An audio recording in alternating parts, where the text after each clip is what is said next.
Character. ஆனா நம்ம எல்லாரும் அவங்களை கெட்டவங்க நினைச்சு அப்படி பிரசனம் பண்ணிட்டாங்க நிறைய பேர்.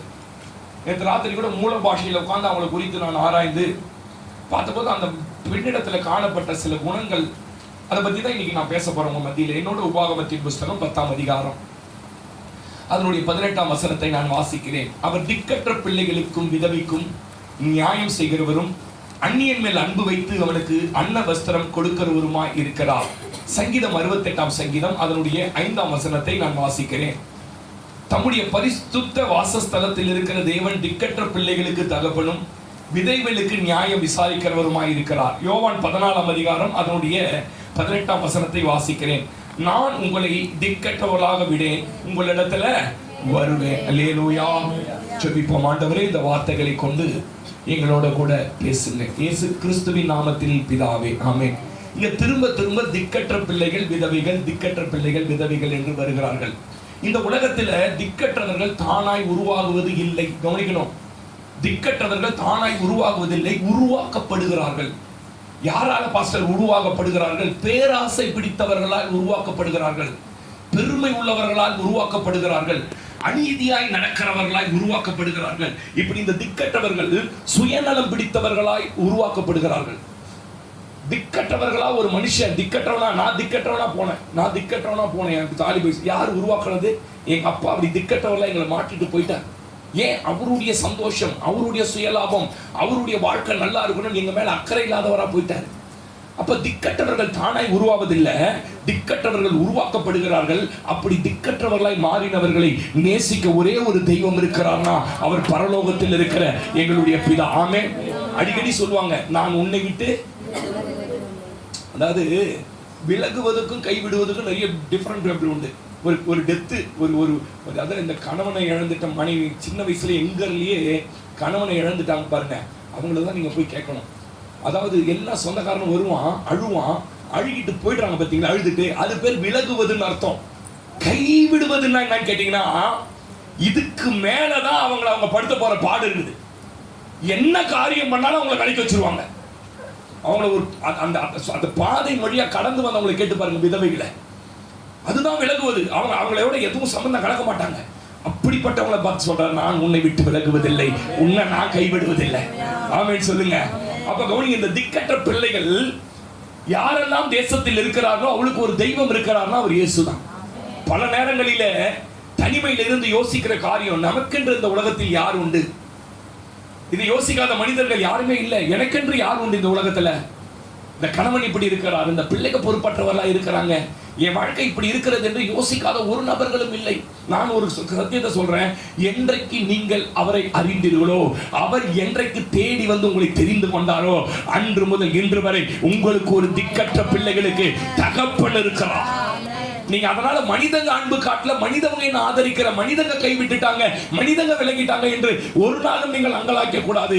ஏன் தெரியுமா? இந்த 3 வசனத்தை 3 இடத்துல இருந்து வாசி காட்டின ஒரே வசனத்தை. அவர் நியாயப்பிரமாண காலத்திலும் இருக்கிறவராக இருந்தார், தாவீதின் காலத்திலும் இருக்கிறவரை இருந்தார், புதிய ஏற்பாட்டு காலத்திலும் நேற்றும் இன்றும் என்றைக்கும் அவர் திக்கற்ற பிள்ளைகளுக்கு தகப்பன். ஆமென் சொல்லுங்க. அல்லேலூயா. 1000 சொந்த பந்தம் இருந்தாலும் பிரச்சனை கஷ்ட நேரத்தில் அவங்கள உதவுவதில்லை. இதை நல்லா அறிந்தவங்களுக்கு தெரியும். ஒருவேளை உங்ககிட்ட நிறைய பணங்கள் இருந்தா, ஒருவேளை உங்களை வந்து உங்களுக்கு உதவுற மாதிரி அல்லது பணம் கொடுத்து ஹெல்ப் பண்ற மாதிரி நடிக்கலாம். ரியாலிட்டி என்னன்னு கேட்டீங்கன்னா, உங்க கஷ்ட நேரத்துல, துன்ப நேரத்துல, இழப்பின் நேரத்துல மனிதர்கள் யாரும் நம்மிடத்துல வருவது இல்லை. ஆமென் சொல்லுங்க. அல்லேலூயா. அப்போ அந்த திக்கற்ற சூழ்நிலையில உங்க பிள்ளைகளை வைத்துக்கொண்டு என் எதிர்காலம், என் குடும்பத்தை எப்படி நடத்த போகிறேன், எப்படி வாழ போகிறேன் என்று ஒருவேளை இந்த காலை நேரத்துல அங்கலாய் போட யாரும் வந்திருக்கீங்களான்னு எனக்கு தெரியல. அதனாலதான் ஆவியானவர் பேசுறாரு. நான் சொல்ற மகனே, உன்னை வாழ வைக்க ஒரு தெய்வம் இருக்கிறார். என்னை வாழ வைத்தவர் உன்னையும் வாழ வைப்பார், என்னை ஆசீர்வதித்தவர் உன்னையும் ஆசீர்வதிப்பார். நீ கலங்காதே, திகையாதே. உன் தேவன் உனக்கு திக்கற்ற பிள்ளைகளுக்கு. ஆமென் சொல்லுங்க. அல்லேலூயா. அப்ப கவனிங்க, என்ன வேலை செய்ய போறோம், எப்படி சம்பாதிக்க போறோம், இதெல்லாம் நமக்குள்ள தோன்றும். ஆனா உன்னை அனுதினமும் நடத்துவார். மரத்தை வச்சவன் சொல்லுவாங்க தெரியுமா, உண்மையாவே நேசித்து நீங்க ஒரு மரத்தை வச்சீங்கன்னா தினந்தோறும் எழுந்து வந்தோம்னா அது காஞ்சிருக்குதா காயிலையான்னு பாப்பீங்க. அதுக்கு தண்ணி ஊத்துவான். அதை போல உங்களை அழைத்த தேவன் உங்களை நடத்துவார், அனுதினமும் அற்புதமாய் நடத்துவார். எப்படி பாஸ்டர் தெரியாது எப்படி நடத்துவார்? நான் அடிக்கடி சொல்லுவேன், இந்த உலகத்தில் எத்தனையோ அனாதை ஆசிரமங்கள் இருக்கிறது, எத்தனையோ திக்கற்ற பிள்ளைகள், ஒருவர் கூட ஒரு நாள் பட்டினியா இல்லை. எத்தனை பேர் நம்புறீங்க? ஒரு நாள் கூட ஒருத்தர் என்ன பண்ணல பட்னியா, எல்லாருக்கும் தினந்தோறும் கர்த்தர் ஆகாரத்தை தரார், திருப்தியாய் தரார். அவர்களை ஆதரிக்கிற அதே தெய்வம் உங்களை ஆதரிப்பார். இந்த உலகத்துல எத்தனையோ அனாதைகள் இருக்கிறார்கள்.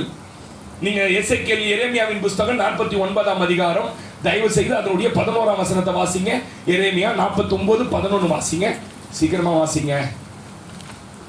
திக்கற்றவர்களாய் போகிற உன் பிள்ளைகளை ஒப்புவி, உன் பிள்ளைகளை என்னிடத்துல ஒப்புவி, நான் அவர்களை உயிரோடே காப்பாற்றுவேன். நான் அவர்களை எப்படி என்ன பண்ணுவேன்?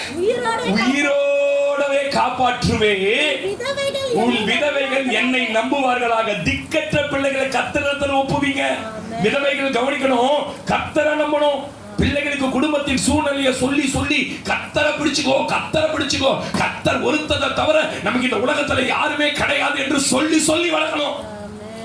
சொந்தக்கார பிடிச்சுக்கோ, மாமாவை பிடிச்சுக்கோ, மச்சான பிடிச்சுக்கோ, பெரியப்பா வசதியா இருக்கார் பிடிச்சுக்கோ, சொல்லி சொல்லி வளர்த்தீங்கன்னா அந்த பிள்ளைகள் திக்கற்றவளா போயிடுவாங்க. நீங்க யாரை தெரியுமா காண்பித்து கொடுக்கணும்? ஐயோ நம்ம குடும்பம், நம்மளுடைய வாழ்க்கை, நம்ம சூழ்நிலைகள் எப்படி இருக்கு, இந்த சூழ்நிலையை பிடித்துக் கொள்ள வேண்டிய ஒரே ஒரு தெய்வம் உண்டு என்றால் அது என் அருமை ரட்சகராகிய, கையை தட்டி சொல்லுங்க, என் இயேசு ஒருவர் தான். ஆமென், அல்லேலூயா. குடும்பத்தின் சூழ்நிலையை கர்த்தருக்கு சொல்லி கொடு, பிள்ளைங்களுக்கு சொல்லி கொடுங்க, கர்த்தரை பிடித்துக் கொண்டு சொல்லுங்க. நமக்கு இந்த உலகத்துல கர்த்தரை விட்டா யாரும் இல்லைன்னு சொல்லி கொடுக்கணும். சொந்த பந்தத்தை காட்டாதீங்க, சொந்த பந்தத்தை நம்ப சொல்லாதீங்க. நீங்க எந்த அளவுக்கு கர்த்தரை நம்பி சார்ந்து இருக்கிறீர்கள் என்று உங்க பிள்ளைகள் பார்க்க வேண்டும். எங்க அம்மா எவ்வளவு கர்த்தரை பிடிச்சிருந்தாங்க, எங்க அம்மா இல்லாம எங்க அப்பா எவ்வளவு கர்த்தரை பிடிச்சிருந்தாங்க, இத பார்க்கறத பிள்ளைகள் கத்துக் கொடுக்கணும். உங்க குடும்பம் கர்த்தரை சார்ந்து இருக்கிறத மற்றவர்கள் பார்க்கணும். அப்படி நீங்க இருப்பீர்களானால் எசேக்கியேல் 22:7 வாசிங்க. அவங்க உங்களை அவமானப்படுத்தின உங்க சொந்த பந்தம் வாசிங்க. எசேக்கியேல் 22:7 வாசிங்க. அம்மா, உன்னில் உள்ள தாய் தகப்பனை என்னம்மா எப்படிமா என்றாங்களா சொந்தக்காரங்க? சொல்லணும் அவங்க கிட்ட, ஐயோ நம்மளை எவ்வளவு அற்பமா என்றாங்கடா அவங்க. எதனால? நம்ம கிட்ட காசு இல்ல, நம்ம கிட்ட வசதி இல்ல, நம்ம கிட்ட பணம் இல்ல, அதனால நம்மளை அற்பமா எண்ணுகிறார்கள். உன் நடுவில் இருக்க பரதேசிக்கு இடுக்கை செய்தார்கள்.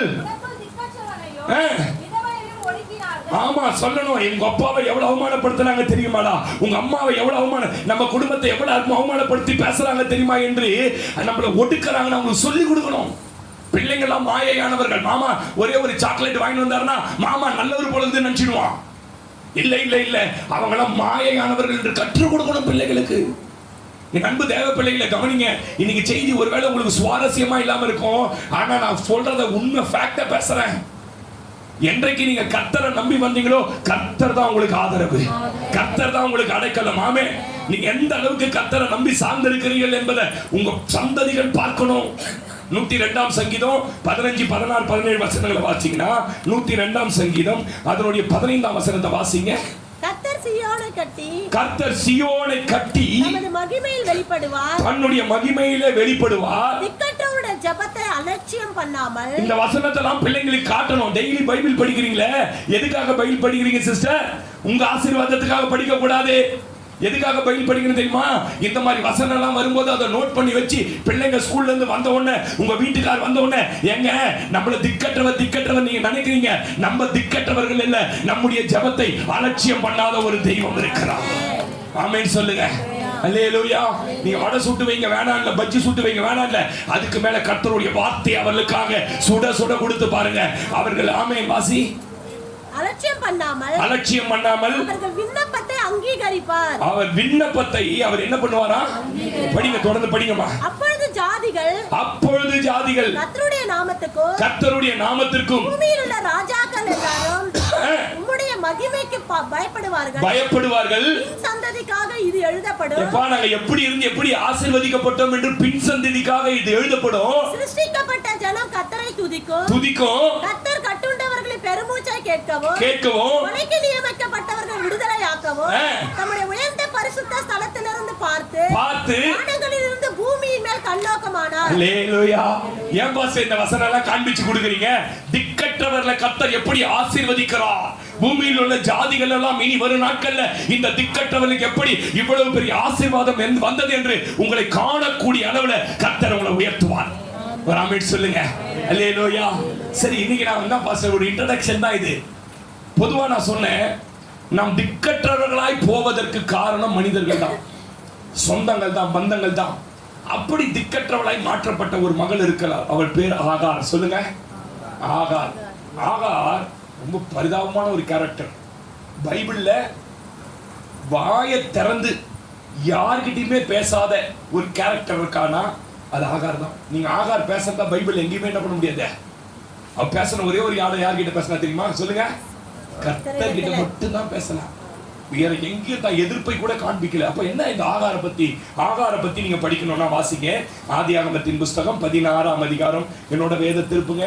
இன்னைக்கு ஆகாரோட கேரக்டர்ல இருந்து தான் உங்ககிட்ட. அப்ப பெண்களுக்கான செய்தியா பாஸ்டர்? இல்ல, பைபிள்ல ஆண் என்றும் பெண்களும் இல்ல, எல்லா கேரக்டரோட நம்ம ஒத்து போயிடணும். இந்த கேரக்டர் சொல்லும் போது இது நான் தான் அப்படின்னு அந்த கேரக்டரோட யார் ஒத்து போறீங்களோ நீங்க மாற ஆரம்பிச்சிருவீங்க. வாசிங்க ஆதியாகமம் 16:7 வாசிங்கம்மா. கர்த்தருடைய தூதனானவர் அவளை வனாந்தரத்திலே தூருக்கு போகிற வழி அருகே இருக்கிற நீரூற்று கண்டு, நீர் ஊற்று அண்டையிலே கண்டு, சாராயின் அடிமை பெண்ணாகிய ஆகாரே, எங்கிருந்து வருகிறாய்? நீ எங்கிருந்து வருகிறாய்? எங்கே போகிறாய்? நீ எங்கே போகிறாய் என்று சொல். ஆமென், அல்லேலூயா. இங்க பார்க்கிறோம், ஆகார் திக்கற்றவளாய் போக யார் காரணம்? கர்த்தர் எப்படி வழி ஆதரித்தார். இன்னைக்குதான் செய்தியினுடைய தலைப்பு, நீங்கள் திக்கற்றவர்கள் இல்லை. அல்லனா ஆகார் திக்கற்றவள் இல்லை அப்படின்னு எழுதிக்கங்க. அப்ப கவனி, ஆகார்னா ஸ்ட்ரேஞ்சர் அப்படின்னு அர்த்தம். ஸ்ட்ரேஞ்சர் இது ஸ்ட்ரேஞ்சர்னா என்ன தெரியுமா அர்த்தம்? எங்க வேணாலும் அழிஞ்சு தெரியும். இது என்னது? அந்த வார்த்தைக்கு அர்த்தமே என்னன்னு கேட்டீங்கன்னா, அலைந்து திரிபவள் அல்லது பயப்படுகிறவள், பயந்த சுபாவம் உள்ளவனா. பயந்த சுபாவம் ஒருத்தர் கையாண்டாதான் அவளால ஒர்க் பண்ணவே முடியும், அப்படி ஒரு பயந்த சுபாவம் உள்ளவள். அப்போ கவனிங்க, இந்த ஆகாரை ஆண்டவர் என்ன கூப்பிடுறாரு? கூப்பிடும் போதே அடிமை பெண்ணே அப்படின்றார். ஏன் அந்த வார்த்தையை அவர் பயன்படுத்துகிறார் என்பதை நான் பின்னாடி சொல்றேன். நான் இந்த ஆகாரை பத்தி எத்தனை பேருக்கு தெரியும்? கை தூக்காதுங்க. எனக்கு ஆகாரை பத்தி தெரியும். சரவண ஒரு ஆள் தான் கை தூக்குறேன். ஆகாரை பத்தி தெரியுமா தெரியாதா? கை தூக்காதுங்க. என்ன தெரியும் உங்களுக்கு ஆகாரை பத்தின்னு கேட்டா, அவ ஒரு திமிர் குச்சவா, ஆசீர்வதிக்கப்பட்ட பிறகு அவ ஒரு திமிரா நடந்துனா, இப்படிலாம் நம்ம தப்பா என்ன பண்ணி கொடுத்துருக்காங்க. அப்படி அல்ல. இந்த ஆகாரை பத்தி கொஞ்சம் நான் உங்களுக்கு சொல்றேன். இவ பிறந்த உடனேயே குடும்பத்துல ஒருவேளை வறுமை வந்திருக்கணும், இல்லனா எகிப்தின் ராஜா இவளை அழகா இருக்கிறான் அடிமைப்படுத்தி கொண்டு போய் வச்சிருக்கணும். சரியா? ரெண்டு நடந்திருக்கணும். ரெண்டு நடந்த உடனே ஆபிரகாமுடைய மனைவியை இந்த எகிப்தினுடைய ராஜா அழகா இருக்கிறான், ஆபிரகாம் வேற தங்கச்சின்னு சொன்ன உடனே இவளை தூக்கிட்டு போய் வீட்டுல வச்சுட்ட உடனே இப்ப ஆபிரகாம காம்ப்ரமைஸ் பண்றதுக்காக, சந்தோஷப்படுத்துறதுக்காக சில இதை படிக்க நேரம் இல்லை, 12ஆம் அதிகாரத்தில் இருக்கு ஆதியாகமம். சில வெகுமதிகளை தருகிறார். அந்த வெகுமதிகளை தரும்பொழுது கூட இந்த ஆகார் அந்த கூட்டத்துல வேலைக்காரிகளோட அப்ப கூட இவரோட சம்பந்தம் கேட்கல, நீ இந்த மனுஷன் கூட போறியா அப்படின்னு. ஏன்னா அவளுக்குள்ள என்னன்னு கேட்டீங்கன்னா, என்ன சொல்லுவாங்க, அது உரிமை. அந்த உரிமை கூட ஆகாருக்கு என்ன பண்ணல, கொடுக்கப்படவே இல்லை. கவனிக்கணும் நான் பேசுறத. அப்படிப்பட்ட ஒருவள் அங்கிருந்து இங்க கொண்டு வரப்படுகிறார். இங்க கொண்டு வந்த உடனே அவ பாக்குறா, ரொம்ப ஆவிக்குரியவங்களா இருக்கிறாங்க. யாரு?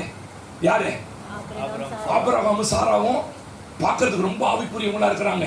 பாரு, சாராயை தூக்கிட்டு பார்வோன் வீட்டு உள்ள வச்ச உடனே கர்த்தரே இவர்களுக்காக இறங்கி மகாவாதையினால பார்வோன் குடும்பத்தை வாதிச்சாருன்னா எவ்வளவு பெரிய ஒரு ஆவிக்குரிய கேரக்டர் அப்படின்னு நம்பி இவன் என்ன பண்ணிடுறா, கூட வந்துடுறா. ஒரு சின்ன பிள்ளை, அவளுக்கு வயசு 20-30 வேத பண்டிதர் கணிக்கிறாங்க. இவ கூட வந்துடுறா. கூட பார்த்ததுக்கு அப்புறம் தான் தெரியுது, இந்த ஆவிக்குரிய வேஷம் போட்டு கொண்டு இருக்கிற சாராளுடைய முழு குணாதிசயம் அவளுக்கு தெரிய ஆரம்பிக்குது. நான் தான் ஆரம்பத்திலே சொன்னேன், இந்த ஆவிக்குரிய வேஷம் போட்டுட்டு இருக்கிற ஆட்கள் தூரத்துல இருந்து பார்க்கும்போது ரொம்ப நல்லா இருக்கும். தூரத்துல இருந்து பார்க்கும்போது வெள்ளெல்லாம் பார்த்தா ரொம்ப அழகா இருக்கும். ஆனா கிட்ட போனீங்கன்னா எப்படி இருக்கும்? நீங்க நம்ம நினைக்கிறோம், இந்த சிலர் குறை சொல்லுவோம், அவங்க இப்படி ட்ரெஸ் பண்ணி வராங்க, அப்படி வராங்க, கப்பட்டா போடாம வராங்க, அப்புறம் லிப்ஸ்டிக் போட்டு வராங்க. அவங்களாம் ரொம்ப நல்ல கேரக்டர். நான் பார்த்த அனுபவத்துல சொல்றேன். அவங்களாம் உள்ள என்ன வச்சுக்க மாட்டாங்க, என் கேரக்டர் தான், என் குணாதிசயம் தான், நான் இப்படிதான் உடுத்துவேன், நான் இப்படிதான் இருப்பேன்னு மற்றவங்களுக்கு வெளிப்படையா காண்பிக்கிறாங்க. ஆனா இந்த உள்ளுக்குள்ள வெள்ளியும் சொல்லியும் போட்டு நிறுறாங்க பாருங்க. இப்போ எனக்கு தலையெழுத்து போட்டாகணும், போட்டு அப்படியே ஆவிக்குரிய மாதிரி காட்டுறாங்க. பாத்தீங்களா? அவங்க கிட்ட போனீங்கன்னா அப்படிதான் சாரா தூரத்துல இருந்து பார்த்தா, ஓ கர்த்தரே இறங்கி வேலை செய்யறாரு இவங்களுக்காக சொல்லி அப்படி ஆகார் பார்த்தா சாரால உள்ள வந்த போது கவனிக்கணும், சாரா எப்படிப்பட்டவள்னா சுயநலம் பிடித்தவள். எப்படி சுயநலம் பிடித்தவள்? கவனிங்க, 85 வயசான ஒரு கிழவனுக்கு 25 வயசான ஒரு பொண்ணை கல்யாணம் பண்றதுக்கு முயற்சி பண்றான். இவளை பொறுத்த வரைக்கும் நான் சொல்றது வேற வித்தியாசமான கான்டெக்ட்ல கேட்குறீங்க, நான் சொல்றது சத்தியம். ஹீப்ரு ஆராய்ச்சி பேசுறதும் நீங்க இவளை பொறுத்தவரை புருஷனுக்கு பொண்டாட்டி தேவையில்லை, தனக்கு கீழ்ப்படிந்து நடக்கிற ஒரு அடிமை தேவை, தான் சொல்ல மீறாத ஒரு அடிமை தேவை. 318 பேர் வீட்டுல வேலைக்காரனே இருக்கிறோம். அதுல ஒருத்தி தான் யாருன்னு கேட்டீங்கன்னா, ஒரு சின்ன கிராமமே ஆபிரகாம சுத்தி இருக்குது, ஒரு கிராமமே இருக்குது. 318 பேர், எத்தனையோ பெண்கள், எத்தனையோ பிள்ளைகள் பிறந்திருப்பாங்க. ஏன் இவ ஆகாரம் மாத்திரம் செலக்ட் பண்ண தெரியுமா? இந்த ஆகார் ஒருத்தி தான் பயந்த சுபாவம். இந்த ஆகார் ஒண்டி தான் எங்க ஓடுனாலும் ஓடுவா வரலாம். இப்போ இவளுக்கு கீழ்ப்படிந்து நடக்கிற அவ விருப்பத்தெல்லாம் கேட்கல. என் வீட்டுக்கார கல்யாணம் பண்ணிக்க, இல்ல என் வீட்டுக்காரர்கிட்ட போய் ஒரு குழந்தைய பெற்றுக்க, உனக்கு சம்மதமான ஆகாரோடைய விருப்பம்லாம் கேட்கல. இவ பிடித்து வலுக்கட்டாயப்படுத்தி உள்ளே தள்ளுகிறான். ஆமீன் சொல்லுங்க. அதுதான் முதல்லயே சொன்னேன், இந்த ஆவிக்குரியவர் வேஷம் போட்டுக்கிறவங்களுக்குள்ள ஒரு பெருமை இருக்கும். நான் சொல்றது எல்லாம் கேட்கணும், என்ன கேட்காம யாரும் எதுவும் பண்ணக்கூடாது. வீட்டில் கூட பார்த்தீங்கன்னா அவங்க தான் டாமினேட் பண்ணுவாங்க. புருஷெல்லாம் அப்படியே அக்குள்ள போட்டு அடிக்க வச்சிருப்பாங்க. அந்த சிரிக்கிறதுக்காக இதை சொல்லலை, அந்த டாமினேட்டர் கேரக்டர் இருந்தா நீங்க ஆவிக்குரியவெல்லாம் இன்னும் மாறலன்னு அர்த்தம். இந்த ஆளு பாருங்க, ஒரு வார்த்தை கூட நம்ம நினைக்கிறோம் ஒருவேளை இவர் வந்து வெறியில இருந்தாரோ, சின்ன பொண்ணு வந்தாலும் பாஞ்சிட்டாரோ அப்படின்னு. அவளை ஏத்து பேச முடியாது. யாரை ஏத்து பேச முடியாது? சாரா ஏத்து அவரால் பேச முடியாது. அப்பயே அப்ப நீ உட்கார வச்சுட்டா, அவ உட்காரணும். கொஞ்சம் வித்தியாசமா பாக்குறீங்க, இவ்வளவு கெட்டவளா சாராவை காட்டுறீங்களா பாஸ்டர்? நீங்க நினைக்கிறீங்க சாரா மேல தேவன் விருப்பமா இருந்தா நீங்க நினைக்கிறீங்களா? என்னைக்கு அவ வந்து தேவனை பரியாசம் பண்ணி சிரிச்சாலோ, என்னைக்கு தேவ வார்த்தை மேல நம்பிக்கை இல்லாம, சாராய் நிமித்தம் அந்த குழந்தை இல்ல, ஆபிரகாமின் நிமித்தம் அந்த குழந்தை. ஒரே ஒரு பிள்ளைய பெற்றாங்க, அந்த ஒரு பிள்ளைக்கு கூட கல்யாணத்தை பண்ணி அவ பார்க்கல. பார்த்தாளா? ஐயா நான் சொல்றேன், ஒரே ஒரு ஆபிரகாமுடைய மனைவிங்க, அவ எங்க தெரியுமா செத்தா? வழியில செத்தா. ஏங்க இப்படிலாம் பண்றாரு கர்த்தர்? பிடிக்கல பண்றாரு. ஆனா பார்க்கிறதுக்கு யார் தான்? நீ ஆவிக்குரியவள். நம்பிட்டா. ஆகா, தாய போல நம்பி வந்துட்டா. இங்க வந்து அது நாய் மாதிரி இவளை பாடா படுத்துது. 85 வயசு ஆளுங்க, 25 வயசு பொண்ணுங்க போனா குழந்தை பிறந்து கர்ப்பம் தரிச்சா. கர்ப்பம் தரிச்சு நிறைய மாத கர்ப்பமா இருக்கும்போது அவளை என்ன பண்றான்னு கேட்டீங்கன்னா, பழையபடியே வேலை வாங்கணும்னு நினைக்கிறான். நான் பின்னாடி எதாவது கொஞ்சம் டீட்டெயிலா எடுக்கிறேன். அவளால முடியல. நீங்க தமிழ்ல சரியா டிரான்ஸ்லேட் பண்ணல. அவ என்ன சொல்றா, நீங்க முந்தி மாதிரியே நினைச்சுக்கிட்டு என்ன செய்றீங்க, என்னால முடியலமா அப்படின்றா. உடனே ஒரு கோவம் வருது. நான் பார்த்து வாழ்க்கை கொடுத்த ஆளு நீ, நான் பார்த்து உயர்த்தப்பட்ட ஆளு நீ வந்து என்னை எடுத்து பேசுற. உடனே கூட ஆபிரகாம் வாயா, அவன் வந்து நிற்கிறேன். என்ன இந்த அநியாயம் உண்மை சேரும்? அட பாவி. அவன் சொல்றான், நான் என்னையா பண்ணேன்? நான் ஓரமா உட்காந்து பைபிள் படிச்சுன்னு இருந்தேன். நீயா இவளை சிங்காரிச்சு கொண்டு வந்து இவ கூட சொல்லி அமுச்சு விட்ட. நான் போன ஒரு குழந்தையும் பிறந்துச்சு, 85 அவுட் ஆஃப் பாஸ் ஆர்டர். எப்படி பிறந்ததுன்னு தெரியல. இவருடைய வித்துனால இல்ல, பரலோகத்தை வந்து கத்தர் வச்சாரு. குழந்தை பிறந்தது. இந்த அநியாயம் நீங்க அவளோட டாமினேட் பாருங்க. நான் அடிக்கடி சொல்லுவேன், பொம்பளைங்க ரொம்ப டாமினேட் பண்ற குடும்பங்கள்ல பெரிய ஆசீர்வாதத்தின் ஊற்றுகள் உண்டாகாது.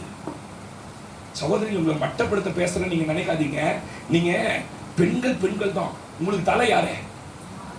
ரொம்ப ஆட்டம் போட்ட பாஸ்டர்மாங்களா எனக்கு தெரியும். பாஸ்டர் இருக்கிறான்னு ரொம்ப ஆட்டம் போட்ட பாஸ்டர்மாங்களா தெரியும். அவங்க உட்காந்தாலே காலை தூக்கி இப்படிதான் போடுவாங்க. இத்தனை பாஸ்டர் எதிர்க்க. கடைசியில பாஸ்டர் போனதுக்கு அப்புறம் இப்போ ஒரு நாய் கூட மதிக்கிறது இல்லாம சுத்தின்னு இருக்கிறாங்க. உங்க கணவர் உங்களோட இருக்கிற வரைக்கும் தான் உங்களுக்கு மதிப்பும் மரியாதை சமுதாயத்திலையும் உறவுகள் மத்தியிலும்.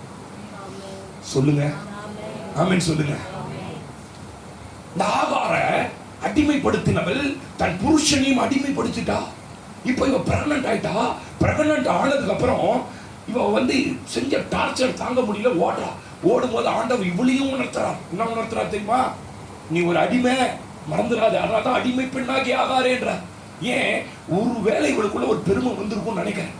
இந்த பெருமை இருக்கு பாருங்க, உள்ள வர்றது நமக்கு தெரியவே தெரியாது. ஏன்னா அது ஒரு வேறு முளைக்க முதல்ல. வேற எத்தனை பேர் பார்க்க முடியும்னு நினைக்கிறீங்க? நீங்க பெருமை பிடிச்ச ஆளுகிட்ட, பிரதர் ரொம்ப பெருமையா நடிக்கிறீங்க பாஸ்டர், இந்த மாதிரி தாழ்மையானாலும் சபையிலேயே என்ன பார்த்து இப்படி சொல்லிட்டீங்களா பாஸ்டர்? பெருமை இருக்கிறாள், எனக்கு பெருமை இருக்குது என்ன பண்ண மாட்டான், ஒத்துக்கவே மாட்டான். அதனால தான் நான் யார்கிட்டயும் ரொம்ப பெருமையா நடிக்கிறீங்க சிஸ்டர் நான் சொல்றதே இல்லை. ஏன்னா கர்த்தர் பெருமை உள்ளவனுக்கு அவரே நிற்கும் போது நான் சொல்லிட்டு போது. அப்ப ஆண்டவர் இவளுக்கு எதிர்க்க வரா. ஒருவேளை உனக்கு பெருமை வந்துச்சா ஆகாரே அப்படின்னு கேட்கிறார். அவ இல்ல ஆண்டவரே, இல்ல ஆண்டவரே, நீங்க என்ன ஆண்டவரே சொல்றீங்க? திரும்பி போ, திரும்பி போ. இவ பெருமை உள்ளவனா தான் என்னை என்ன பாடுபடுத்தினா தெரியுமா, என்னை என்ன பண்றா தெரியுமா? அந்த கேள்விக்கு எவ்வளவு வயசு? 75. சொல்லுங்க 75. எனக்கு எவ்வளோ? 25. ஒரு பக்குனு குத்தி தான் வந்துட்டு இருக்காது, குத்தவே இல்லை. இவன் திரும்பி போன்றார். அவளுக்கு நல்லா தெரியும், நான் திரும்பி போனா முன்பை விட என்ன கடினப்படுத்துவா. ஏன்னா வீட்டை விட்டு ஓடி வந்துட்டா முன்னாடி விட. ஆனா பாருங்க, அவள் எவ்வளவு தாழ்மை உள்ளவன். அந்த வார்த்தைக்கு கீழ்ப்படிந்து கர்த்தருடைய வார்த்தையை நம்பி கீழ்ப்படிந்து அங்க போனா நடந்த சம்பவம்னா உங்களுக்கு தெரியும். அப்ப கவனிங்க, இவன் சொல்றாரு, இவளை ஏன் அடிமைன்னு அழைக்கிறார்னா, உனக்கென்று இப்ப யாருமே இல்லை, நீ எங்க போவ, இந்த வீட்டுக்கு நீ எஜமானி இல்ல, நீ அடிமைதான், நான் உன்னை ஆசீர்வதிக்கிறவரை அடங்கிடு. ஆமே. நான் அடிக்கடி சொல்லுவேன், யார் நம்முடைய உண்மையான சூழ்நிலை என்ன என்று நம்புகிறார்களோ அவர்களை கர்த்தர் ஆசீர்வதிப்பார். உணரணும். சில குடும்பங்கள்லாம் பொறுப்பற்றவங்க இருக்கிறாங்க, தன் ஒரு பெரிய ரிலையன்ஸ் அம்பானி லெவலுக்கு நினைக்கிறாள்லாம் இருக்கிறான். இல்லை, நம்ம ஒரு சாதாரணமானவர்கள். 750 ரூபாய்க்கு ஒருத்தர் சட்டை எடுத்துன்னு வந்துட்டார். எனக்கு கிறிஸ்துமஸ் நியூ இயர் இதுக்கு போய் ஒரு 350 ரூபாய் மாற்றிடலாமான்னு பார்க்குறேன். அந்த கல்ல இல்லைன்ட்டான். என்ன அவ்வளோ பெரிய ஆள்லாம் இல்லை, நான் ஒரு சாதாரண ஒரு ஆள். ஒரு 50 பேரை வச்சு ஊழியம் செய்யறான். நம்ம மிஞ்ச வேண்டியதுக்கு என்ன பண்ணக்கூடாது, நம்ம மிஞ்சக்கூடாது. ஒரு ஒரு ஒரு பெந்தகோஸ்தே குடும்பத்துக்கு ஒரு சிஎஸ்ஐ வீட்டில், விசேஷக்காரங்க வீட்டில் பெந்தகோஸ்தே குடும்பத்தை கொடுத்தன விட்டாங்க. 15,000 ரூபாய் வாடகை. 3 மாசமா வாடகை தரல, அட்வான்ஸ் கழிஞ்சு எல்லாம் கழிஞ்சிச்சு. காலி பண்ண சொன்னா திமிரா பேசுறான் பெந்தகோஸ்தேக்காரன். பெந்தகோஸ்தேக்காரன் திமிரா தான் பேசுவான். அப்ப என்ன கூப்பிட்டாங்க அவங்க, பாஸ்டர் இந்த மாதிரி உங்க ஆளுங்க. என்ன ஆளுங்க? சிஎஸ்ஐக்காரன் சொல்றாங்க. நான் சொன்னேன், எங்க ஆளுங்களே இல்லைங்க. ஏன் சரி வாங்க பாஸ்டர் போய் பேசினா தெனாவிட்டா பேசுது அந்த பொம்பளை. கடைசியில் ரூம் உள்ள கூட்டுமானா அது உண்மை. என்ன சொல், இந்த சாமானை வச்சு வண்டி எடுத்து போறதுக்கு 1500 ரூபாய் என் வீட்டில் இல்லை, இந்த புருஷன் விட்டு போயிட்டார். உனக்கு ஏன் 5000 ரூபாய் வாடகை? பேசி கண்ணீர் விட்டுங்குது. அங்கேருந்து இல்லை கிட்ஸ்லாம் போட்டு 2 பொண்ணுங்க வச்சு அவங்க பொண்ணு பழகுது. மம்மி ஒரு 200 கொடுங்க, டிஃபன் வாங்க. கோடி இருக்கிற நமக்கு தெரியாது. அவரு கொடுங்க கொடு. அப்படியே அதுங்களை பார்த்தா அந்த உண்மையிலே அந்த பொம்பளை எழுதி கொடுத்த செக்கு, அந்த பத்திரம், இத்தனாம் தேதியில் பணம் கொடுத்துருவோம் என் வீட்டில் தான் இருக்குது. 3.5 மாசம் 4 மாசம் இது கொடுக்க முடியல. அதால ஏன் பிள்ளைகளுக்கு நம்ம என்ன நிலைன்னு சொல்ல ஆண்டவர் அங்க என்ன தெரியுமா உணர்த்துறாரு? ஆகாரே, உனக்கு யாரும் கிடையாது ஆகாரே. நீ இப்போ இந்த சூழ்நிலை எங்க போய் டெலிவரி பார்ப்ப, இந்த சூழ்நிலை நீ எங்க போவ, அதனால தான் அடிமை பெண்ணாக ஆகாரே அப்படின்னு சொல்றாரு. அப்ப இந்த பொண்ணு திரும்பி கீழ்ப்படிஞ்சு கேட்டு தெரியும் அவளுக்கு, நான் போனா என் எஜமானி ரொம்ப அவமானப்படுத்துவா, இத முன்னாடியை விட என்ன கடினமா நடத்துவான்னு தெரியும். ஆனாலும் கர்த்தருடைய வார்த்தைக்கு கீழ்ப்படிங்க. ஆமீன் சொல்லுங்க. அல்லேலூயா. நான் இந்த போயிட்டு ஒரு 3 கேரக்டர் நான் காண்பிக்கிறேன். 16ஆம் அதிகாரம்.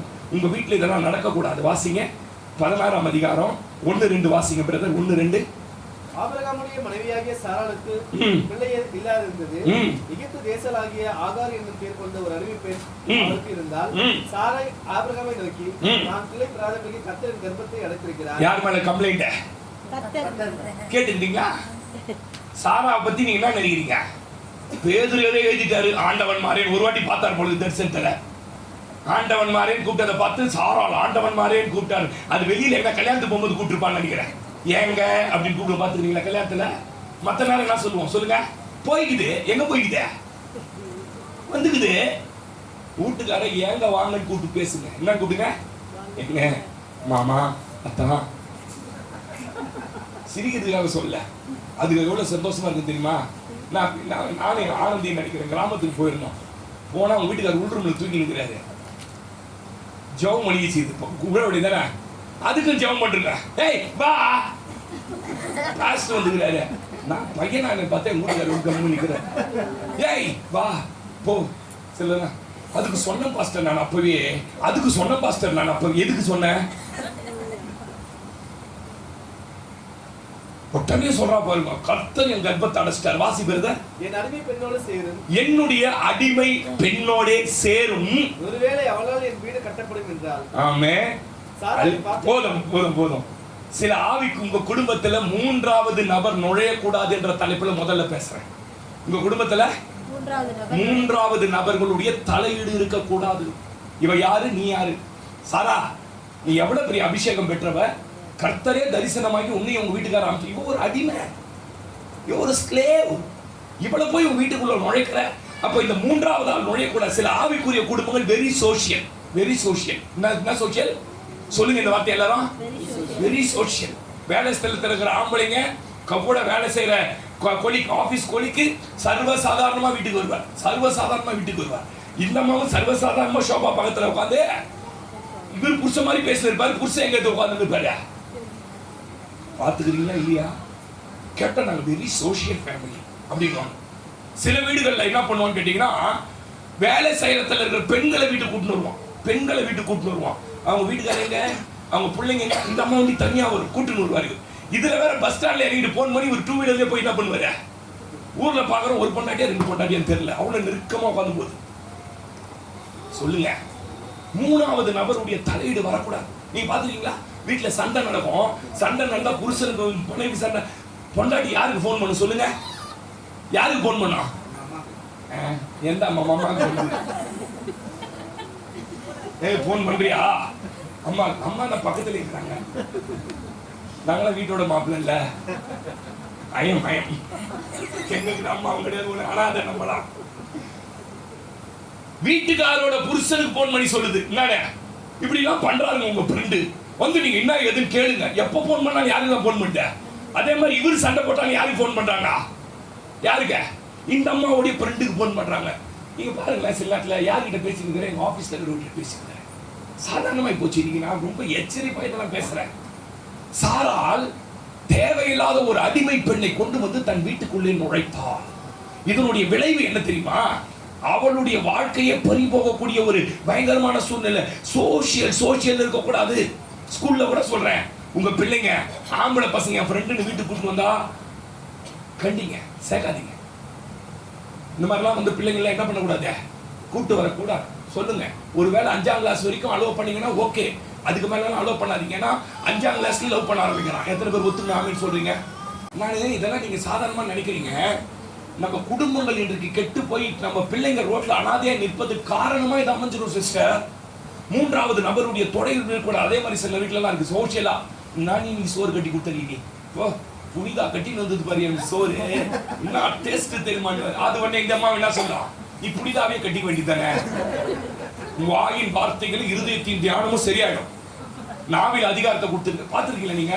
இது மாதிரி அடுத்த பெண்ணை புகழ்ந்து பேசுவது, அடுத்த ஆணை புகழ்ந்து பேசுவது, இதெல்லாம் நம்ம குடும்பத்தில் என்ன பண்ணக்கூடாது. ஒரு நாள் 2 வீலர்ல கூட லிப்ட் கட்டி அவங்க முடிய நீங்க என்ன பண்ணக்கூடாது, போகக்கூடாது. இதெல்லாம் ரொம்ப நீங்க ஜாக்கிரதையா கவனிக்க வேண்டிய விஷயங்கள். அதே மாதிரி சிலர்லாம் கல்யாணம் பண்ணதுக்கு அப்புறம் என்ன பண்ணுவாங்க கேட்டீங்கன்னா, உறவுக்காரங்களை பத்தி பேசின்னு இருப்பான். என் மாமா எனக்கு பொண்ணு கொடுக்குறேன்னாரு, எப்படி இருப்பா தெரியுமா, சும்மா ஹைட்டு வெயிட்டு குதிரை மாதிரி போச்சு அப்படின்னுவான். இதை நீ கட்டிக்க வேண்டியதான்னு சொல்லு. நானே இது வரைக்கும் அப்படி பேச தெரியல. ஏன்னா பேசினா பொண்டாட்டி பிடிக்காது.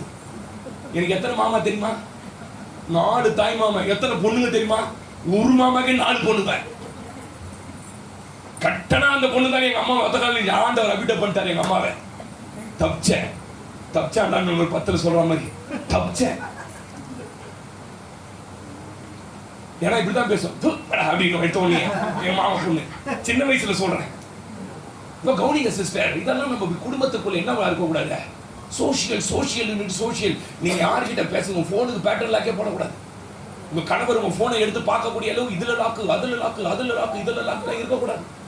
எல்லாம் திறந்த முகமா இருக்கணும். இதெல்லாம் கவனிக்கப்பட வேண்டிய விஷயம். மூன்றாவது நுழையீடு இங்க வந்தது பாருங்க. இது என்ன ஆச்சுன்னு கேட்டீங்கன்னா, இந்த ஆகாத சம்பாஷணை நல்ல ஒழுக்கங்களை கெடுத்து. 1 கொரிந்தியர் 15ஆம் அதிகாரம் 33ஆம் வசனத்தை வாசிங்கன்னா, வாசிங்க. 1 கொரிந்தியர் 15:33. மோசம் போயிடாதீங்க என்றார். முதல்ல என்ன போயிடாதீங்க? மோசம் போய் விடாதீர்கள். ஆகாத பேச்சுக்கள் நல்ல ஒழுக்கத்தை கெடுத்து விடும். ஆமே, எத்தனை பேர் நம்புறீங்க? இப்ப பாருங்க, ஆகார் வீட்டில் எத்தனையோ அடிமைகள் பெண் இருந்து. ஏன் தெரியுமா ஆகாரை தேர்ந்தெடுத்தாங்க? இந்த குடும்பத்தோட பர்சனலா யாருக்கு தான் தெரியும். எத்தனையோ அடிமை பெண்கள் வீட்டில இருந்தோம். ஏன் ஆகார் அப்படின்னு கேட்டீங்கன்னா, குடும்பத்தோட பர்சனல் எல்லாம் அவளுக்கு தெரியும். யாருக்கு? நம்ம வீட்டு யாராவது இருக்கீங்களா இந்த சபையில? உங்க வீட்டோட பர்சனல்லாம் 3வது ஆளுக்கு தெரியும். பாஸ்டர், என் வீட்டுல என்ன நடக்குதுன்னு A to Z தெரியும். அப்படி இருக்கிறீங்களா? எனக்கு ஒரு பிரதர் அடிக்கடி சொல்லுவார், ஒரு பாஸ்டர் இருக்கிறோம், லேடிஸ் எல்லாம் கூப்பிட்டு வச்சு பர்சனலா என்ன நடக்குதுன்னு கேட்பா. எப்படிப்பட்ட ஆள்லாம் இருக்கிறான் பாருங்க. கவனிக்கணும் சிஸ்டர், உங்க வீட்டினுடைய பர்சனல், உங்க வீட்டுக்காரருடைய வருமானம், உங்க பிள்ளைகளுக்கிட்ட இருக்கக்கூடிய பலவீனங்கள், உங்க வீட்டுக்காரர்கிட்ட இருக்கிற பலவீனங்கள், உங்க மனைவி கிட்ட இருக்கிற பலவீனங்கள்லாம் மூன்றாவது நபர் இடத்துல பகிர்ந்து கொள்வதை முதல்ல நிறுத்துங்க. இவளை ஏன் தெரியுமா செலக்ட் பண்ணா? இவன் தன் வார்த்தைக்கு கீழ்ப்படுகிறவள் மாத்திரமல்ல, என் குடும்பத்து விஷயம் எல்லாம் தெரியும். இவளை வெளியே விட்டுட்டோம்னா போய் 4 பேர்கிட்ட சொல்ல போறா, என் கேரக்டர் நான் சொல்லிட்டு போறா, நான் ரொம்ப கெட்டவ, ஆவிக்குரிய வேஷம் போட்டு அலையிறான்னு சொல்லிட்டு போறான்னு இவளை புடிச்சு போட்டுலாம் உள்ள தூக்கி புடிச்சு போட்டா. ஆமென் சொல்லுங்க. அது மாத்திரமல்ல, இவளுக்கு மாத்திரம் இவன் வேலைக்காரி இல்ல, ஆபிரகாமுக்கு வேலைக்காரி. ஆபிரகாம் இவளோட கொஞ்சம் நெருக்கமா பிடிச்ச மாதிரி மனசோட இருந்ததையும் ஒருவேளை பார்த்திருக்கலாம், எனக்கு தெரியல, பார்த்திருக்கலாம். இதெல்லாம் கணக்கு பண்ணி இந்த ரோட்ல போற ஓனான எடுத்து உள்ள விட்டுக்கிறது யார் தான்? யாரு? சாரா. இதனுடைய விளைவு என்ன ஆச்சுன்னா, அவளுடைய கெட்ட கேரக்டர்கள். ஆமென் சொல்லுங்க. அல்லேலூயா. அப்ப நம்ம கவனிங்க, இந்த அளவு இந்த குடும்பத்துல விட்டது யாரு கேட்டீங்கன்னா சாரா. தவறான உறவுகளை திக்கற்று நடு ரோட்டில் நிற்கும் குடும்பங்கள் எத்தனை தெரியுமா உங்களுக்கு? எத்தனை பிள்ளைங்க தெரியுமா இன்னைக்கு நிக்கிறாங்க ரோட்ல? யாரையோ ஒருத்தரை கூப்பிட்டு அம்மா ஓடி போயிடுச்சு, அந்த விரக்தியில் அப்பா போயிட்டான், பிள்ளைங்க நடு ரோட்ல அடிக்கிறாங்க, குடிகாரனா மாறி போயிட்டான். எத்தனையோ ஆண்கள் தவறான உறவுல போயிட்டாங்க. இந்த பிள்ளை முந்தானத்தை கூட ட்ரெயின்ல போகும்போது சொன்னேன், பெரிய அந்த லேடிக்கு நீங்க ட்ரெஸ் உடுத்தி நல்லா உடுத்தி ஒரு கல்யாணத்துக்கு போனா பெரிய வீட்டு பொம்பளை மாதிரி இருக்கு. என்ன தெரியுமா வித்துன்னு வருது? நைட்டு 9:30 மணிக்கு ட்ரெயின்ல மூக்கல்ல சுண்டல் வித்துன்னு வருது. சொன்ன தம்பிக்கிட்ட, அந்த லேடியோட ஃபேஸ் எவ்வளவு ரிச் தான். இது காரணம் யார் தெரியுமா? பின்னாடி ஒரு ஊதாரி புருஷன் டிக்கெட் நிக்கிறாங்க, ட்ரெயின்ல பிச்சை எடுக்கிறாங்க, ட்ரெயின்ல வேலை செய்யறாங்க. சிஸ்டர், இத்தனை ஆண்கள் நத்தியில நுழைஞ்சு அந்த கூட்டத்துல போய் பாருங்க, பூசும் உடம்பு. உங்களுடைய தவறான உறவுகளால உங்கள் குடும்பங்களை யாரோட பேசுறாரு? நான் உணர்ற ஆவியானது யாரோட பேசுறாரு? ஒருவேளை உங்க கணவர் ரொம்ப திறமசாலியா இல்லாம இருக்கலாம், அவருக்கு வயதாக சரீரத்தில் சில பலவீனங்கள் ஏற்படலாம். அதெல்லாம் நீங்க பெருசா எடுத்துக்கொண்டு உங்களுடைய திசை வேறு பக்கம் திரும்ப கூடாது என்று எச்சரிக்கிறேன். அதே போல ஆண்களுக்கு சொல்றேன், உங்களுடைய சில சந்தோஷங்களுக்கு அவங்க ஈடு கொடுக்காம இருக்கலாம். அவங்களுக்கு மற்றவங்க மாதிரி ரெக்கின்ஸ் போட்டுக்கிட்டு அப்படியே ஹைப்ரோ வச்சுக்கிட்டு அப்படி டான்ஸ் பண்ணி அப்படி ட்ரெயின்ல 2 வீலர்ல ஏறி இப்படி கட்டி பிடிச்சிலாம் வர தெரியாம இருக்கலாம். அவங்க அந்த மாதிரி கொஞ்சம் ஓல்டா இருக்கலாம். அதுக்காக அவங்களை நெக்லெக்ட் பண்ணிட்டு வேற ஒரு ஆளை செலக்ட் பண்ணாதீங்க.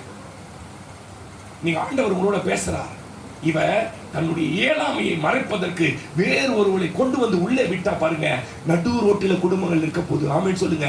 இப்ப பாருங்க, இவளே விட்டு கர்ப்பவதி ஆகிட்டா. யாரு? ஆகார். ஆனா ஆசீர்வதிக்கப்பட்டதை இவளால் தாங்கிக்கவே முடியல. கர்ப்பவதி ஆயிட்டாலே வாசிங்க, அந்த வசனம் வாசிங்க.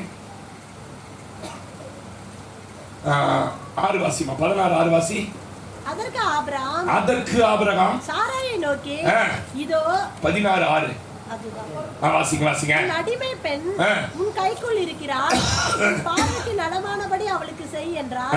அப்பொழுது சாராய் அவளை கடினமாய் நடத்தினபடியால். யார் இவ? ஆவிக்குரிய சாராள். இப்ப என்னவா மாறிட்டா?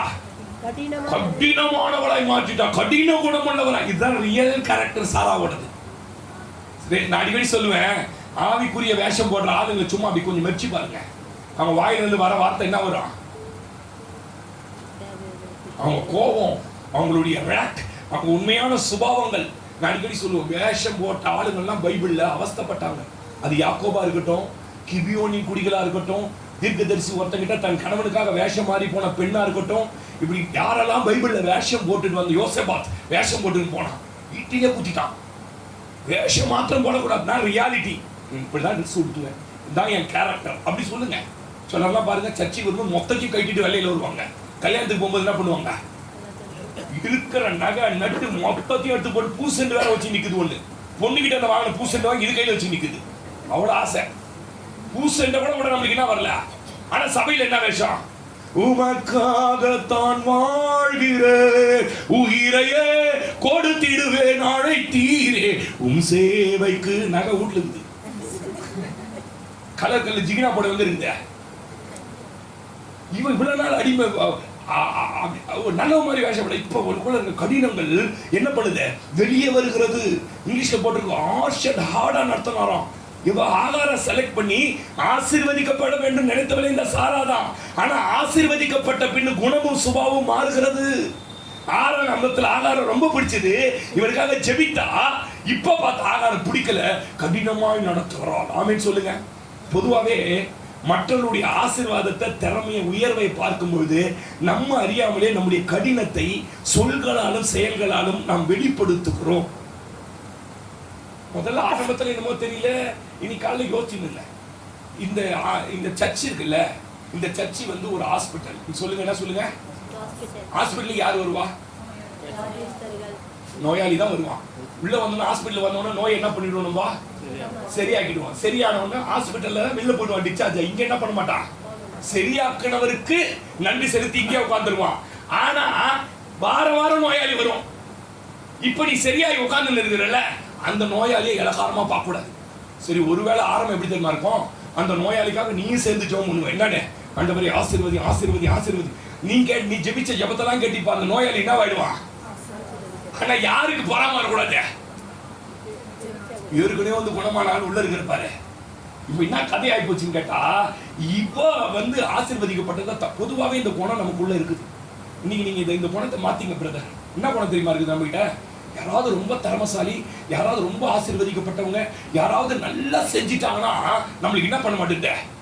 பிடிக்க மாட்டேங்குது. தலை அப்படியே வச்சு போற மாதிரி இருக்குது. அவங்க மேல ஏதாவது கம்ப்ளைண்ட் பண்ணணுமே, அவங்களை ஏதாவது பண்ணணுமே, அவங்களுக்கு விரோதமா பேசணுமே. இந்த குணம் உங்களுக்குள்ள இருந்ததுன்னா நீங்க மாத்திக்கணும். நான் அடிக்கடி சொல்லுவேன், ஒரு மனுஷன், ஒரு குடும்பம் ஒரு விஷயத்துல சந்தோஷமா இருக்கிறாங்கன்னா அந்த சந்தோஷத்தை கெடுக்கிற ஒரு ஆளா இருக்க கூடாது. அவளுக்கு பாருங்க, தன்னை கர்த்தர் ஆசீர்வதிச்சு கர்ப்பம் ஆயிட்டேன், என் சாரால் இவ்வளவு வருஷம் பட்ட கஷ்டத்துக்குலாம் அவங்க கையில ஒரு குழந்தைய பெத்து கொடுக்க போறேன்னு அவன் சந்தோஷத்துல இருக்கிறான். இவ பாருங்க, அவளுக்கு எதிர்மறையா என்ன பண்றா? சொல் மூலம் செயல்கள் மூலம் வெளிப்படுத்துகிறா. கிறிஸ்துவனுக்கு இந்த கடின குணம் இருக்கக்கூடாது. என்னைக்கு நீங்க ஆண்டவரை ஏத்துக்கிறீங்களோ உங்களுக்கு இந்த குணம் என்ன பண்ணக்கூடாது? இருக்கக்கூடாது. அவங்க எவ்வளவா மனதுல காயப்பட்டு இருப்பாங்கன்னு உணரணும். இனி இந்த மனசளவுல அவங்க எவ்வளவு காயப்படுவாங்கன்றத உணர்றவன் தான் கிறிஸ்துவன். சொல்லுங்க, சொல்ல மாட்டீங்கன்னு தெரியும் எனக்கு. ஆமென் சொல்லுங்க.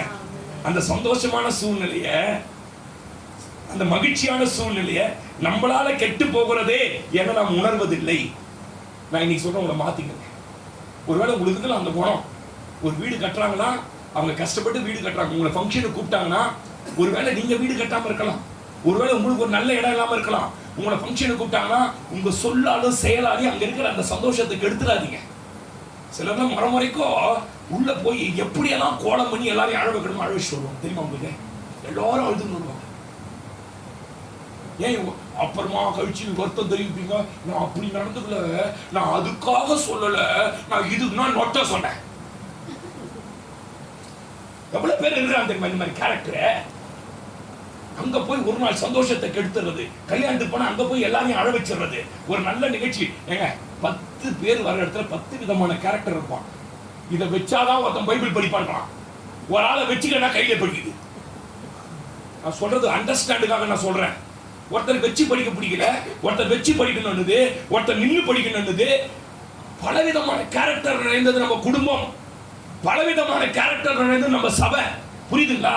உங்களுடைய சுய விருப்பத்திற்காக உங்களுடைய செயலாலும் யாரையும் காயப்படுத்தாதீங்க. போனீங்களா, சிரிச்சிட்டு சந்தோஷமா இருந்துட்டு நீங்க கிளம்பி வந்துருங்க. உங்களுக்குள்ள அது கொடுத்து துக்கம் வரலாம். நமக்கு பின்னாடி வந்தவங்க கட்டிட்டாங்க, நமக்கு பின்ன வந்தவங்க ஆசீர்வதிக்கப்பட்டாங்க, எங்க வீட்டுக்காரருக்கு பின்னாடி வேலை செஞ்சவங்க ஓஹோன்னு வந்துட்டான். ஒரு கல்யாணமா இருக்கட்டும், ஒரு வீடு கட்டுற நிகழ்ச்சியா இருக்கட்டும், ஏதோ ஒரு குடும்பத்தின் நிகழ்வுங்க, அவங்க சந்தோஷமா இருக்கிற சூழ்நிலையில உங்கள் கடினங்களை காட்டாதீர்கள் சொல்லாலும் செயலாலும்.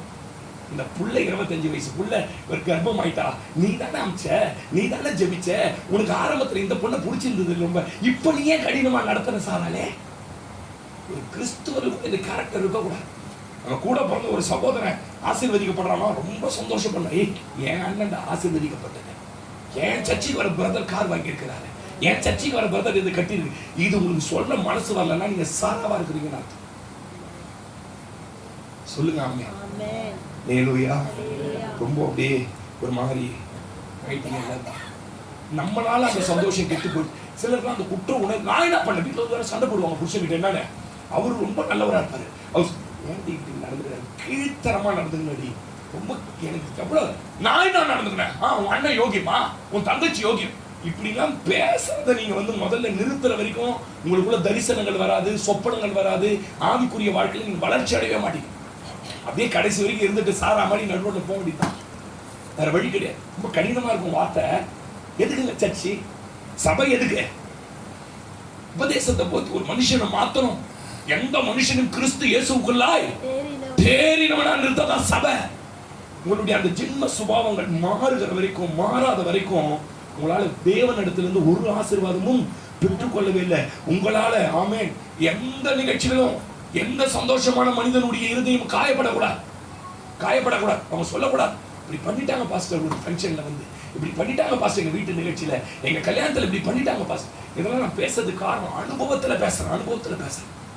குடிக்கலையா அப்படியே வீட்டிலே இருந்து கம்முன்னு இருந்துங்க, தோத்திரம் பண்ணிக்கணும், போகவும் போயிடுவோம், ரியாக்ட் பண்ணிடுவோம். இது ரொம்ப சிலர் ஆசீர்வதிக்கப்பட்டா சிலருக்கு எரியுது, ஏன்னு தெரியல. குடும்பத்துல பேசுறேன், சபையில இல்லை. நம்ம சபையில யாரும் பெரிய பணக்காரங்களாம் யாரும் இல்லை. இளையகுமாரன் மனம் திரும்பி வீட்டுக்கு வந்திருக்கிறான். அவன் வந்தாலும் உனக்கு என்னப்பா பெரிய குமாரனே மிஸ்டேக்கு, நீ ஏன் எரிச்சல் பண்ற? அவங்க அப்பா கிட்ட சொல்றான், அவன் ஆஸ்திகள் எல்லாம் பேசிக்கல் இடத்துல நான் அடிக்கடி கேட்பேன், நீ பாத்தியான்னு கேட்பேன். அவன் என்ன ஊருக்கு போனாலும் தெரியாது, எப்படி காசு செலவு பண்ணாலும் தெரியாது, எதுவுமே. இதுதான் ஒருத்தரை பிடிக்கலன்னா வீணா அவன் மேல பழிசாடுறது. இதுதான் இளையகுமாரன் பேசிக்கல் இடத்துல பணம் செலவு பண்ணான்னு அவங்க அண்ணனை தவிர வேற யாரும் ஸ்டேட்மெண்ட் கொடுக்கல. தெரியுமா உங்களுக்கு? துன்மார்க்கமாய் ஜீவித்துன்னு போட்டுக்குது. ஏன் குடிச்சிருக்கலாம், கஞ்சா அடிச்சிருக்கலாம், ஏதோ பண்ணிருக்கலாம், அது கூட துன்மார்க்க ஜீவன். அண்ணன் ஒரு பாயிண்ட் சேர்க்கிறார், என்னங்க இந்த பொறாம புடிச்சாலு கடின முச்சாலாம் பாருங்களேன், 1-7 என்ன பண்ணுவாங்க? நான் சொல்றது உண்மைன்றீங்களா புரியுறீங்களா? ஒரு ஆமீன் சொல்லுங்க. அல்லேலூயா. நான் உங்களை யாரை பத்தியும் பேசுறேன், சாராவை பத்தி பேசியிருக்கேன். நீங்க உங்களன்னு எடுத்துட்டீங்களா, நான் ஒண்ணும் பண்ண முடியாது. நான் சாராவை பத்தி பேசியிருக்கேன். ஆரம்பத்துல ஜெபிச்ச சாரா, இந்த பொண்ணு வந்தா நல்லா இருக்கும் நினைச்ச சாரா, இந்த பொண்ணு உயர்ந்தா நல்லா. இப்ப ஏன் கடினமா உன் சொல்லாலும் செயலாலும் அவ வீட்டை விட்டு ஓடி போகிற அளவுக்கு நீ நடத்துகிற? அதான் பவுல் எழுதும்போது அழகா சொல்வாரு, அழுகிறதுடனே சந்தோஷப்படுகிறதுடனே. அப்படின்னா என்னங்க? அழும்போது யார் வேணாலும் எழுதல. அவங்க சாவு போங்க, நம்ம 2 குழந்தைங்க விட்டுட்டு அங்க போயிட்டு இருப்பாரு. அந்த பொம்பளை அழுறத பார்த்தா நீங்க யாரோ 3வது ஆள் சும்மா மாலை தூக்கி போனவங்க கூட உங்களுக்கு கண்ணில் என்ன வந்துடும்? அழுவு வந்துடும். ஆனா சந்தோஷமா படுறான் பாரு, ஒரு வீட்டை கட்டிக்கணும் ஒருத்தவன், பெரிய வீட்டை கட்டாம பாரு, அந்த வீட்டுக்கு போனா நீ அவனை சந்தோஷப்படுத்தணும். நீ என்ன பண்ணா நம்மளுக்கு என்ன ஆகும்? கோவனால ஒரு இடத்த வாங்கி கட்டல, இவனுக்கு பெரிய வீடு கொடுத்துட்டு இருக்கிறாரு, நான் ஊழியம் செய்யறேன், இதெல்லாம் உள்ள என்ன பண்ணுறது? வைத்தறிச்சல வரக்கூடாது. அதுதான் சொல்றாரு. உன் பையனுக்கு 35 வயசு ஆயிட்டு இருக்கலாம், 26 வயசுல ஒரு பையனுக்கு கல்யாணம் பண்ணலாம். உன்னை அழைப்புதல் கூப்பிட்டு அங்க போனவனா சனியை முடிச்சிருக்கலாம் பாரு. கல்யாணம் பொண்ணை பாரு, ரெட்டியார் பொண்ணா வேலை செஞ்ச இடத்துல தூக்கி ஒட்டுக்கிறான். நம்ம 100 சவரம் போடுறாங்க. புருஷன் எதுக்குனாலும் புருஷன் தான் திட்டு பக்கத்துல. தெரியுமா உங்களுக்கு? போரெல்லாம் சுத்தி வர இந்த மாதிரி ஒரு பொண்ணு பாத்தியா, உள்ள என்ன ஆகுது? அதான் பவுல் அன்னைக்கு சொல்லி எழுதுறாரு, சந்தோஷப்படுகிறோன்னே பணம் உள்ளிய ஆவிக்குரிய கிறிஸ்தவனால. சொல்லுங்க. அல்லேலூயா. நீங்க நோட் பண்ணீங்க, ரோமர் 12ஆம் அதிகாரம் 14, 15, 16, 17, 18 வசனங்களை நீங்க வீட்டுல போய் வாசிங்கன்னா நீங்க எப்படிலாம் இருக்கக்கூடாது அப்படின்னு வாசிருக்கீங்களா? ஒரு வார்த்தை வாசிடுங்களேன் தம்பி, அதை வாசிருக்க மகளே. ஏன்னா கொஞ்சம் வசனம் தான் பேசும், நான் சொந்தமா பேசினாலும் வசனம் தான் பேசும். வாசி. உங்களை துக்கப்படுத்துறாலே நீங்க என்ன பண்ணணும்? உங்க மேல இருக்கிற ஆவி அந்த மாதிரி, உங்க ஆண்டவர் அந்த மாதிரி, நீங்க ஆராதிக்கிற அப்பா அந்த மாதிரி துன்பப்படுத்தணும் கூட ஆசீர்வதிச்சாரு. வாசிங்க சிஸ்டர்.